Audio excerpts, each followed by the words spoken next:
আজকের এই ভিডিওটি এইচএসসি পরীক্ষার্থীদের জন্য যেমন বেশি গুরুত্বপূর্ণ তেমনি সারা দেশের জন্য অনেক বেশি ভাইটাল।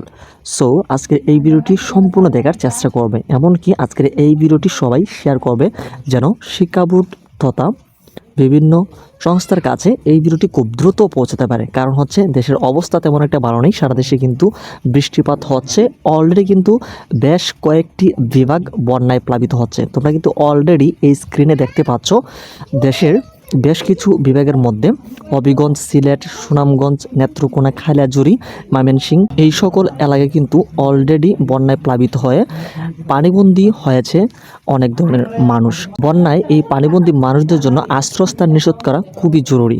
এছাড়া 2024 সালের এইচএসসি পরীক্ষা খুবই সন্নিকট রয়েছে। 30 জুন থেকে পরীক্ষা হওয়ার একটি নির্দিষ্ট সময় নির্ধারণ করা হয়েছিল, কিন্তু এমত অবস্থায় এই যে বেশ কয়েকটি বিভাগে এমন বন্যায় প্লাবিত হয়ে পানি ঢুকেছে, এমনকি পানিবন্দী হয়েছে।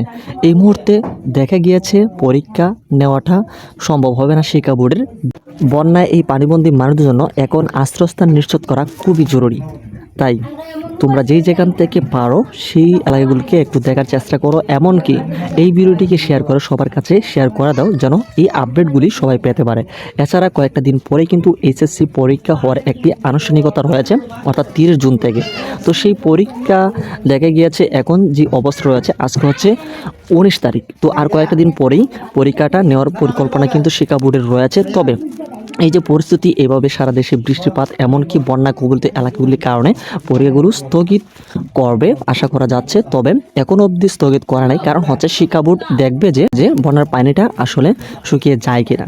তবে যদি এই অবস্থায় থাকে, এমনকি যদি বন্যার পরিমাণটা বাড়ে, তাহলে কিন্তু পরীক্ষাটা স্থগিত করবে। তবে এখনও কিন্তু শিক্ষা বোর্ড থেকে এই বিষয়ে কোনো প্রকার স্থগিতের ঘোষণা দেয়নি। তবে আমরা দেখেছিলাম গত বন্যাতেও পরীক্ষার 1-2 দিন আগে গিয়ে পরীক্ষা স্থগিত করেছে। তো তোমাদের বেলাও কিন্তু এরকমটা হওয়ার আশঙ্কা রয়েছে, অর্থাৎ এইচএসসি পরীক্ষাটা 1-2 দিন আগে তোমাদের পরীক্ষা স্থগিত হবে। তাই তোমরা প্রিপারেশনটা তোমরা একটু কন্টিনিউ করার চেষ্টা করবে, যে যেখান থেকে পারো একটু প্রিপারেশনটা নিয়ে রাখবে। তো তোমাদের প্রতিটি আপডেট কিন্তু আমরা সাথে সাথে তোমাদেরকে দিব, সেজন্য অবশ্যই চ্যানেলটিকে সাবস্ক্রাইব করে রাখো। এছাড়া শিক্ষা বোর্ডের বিভিন্ন কর্মকর্তাদের এমনকি দেশের বিভিন্ন স্থানে যেন ভিডিওটি পৌঁছায়, সেজন্য অবশ্যই ভিডিওটিকে শেয়ার করো।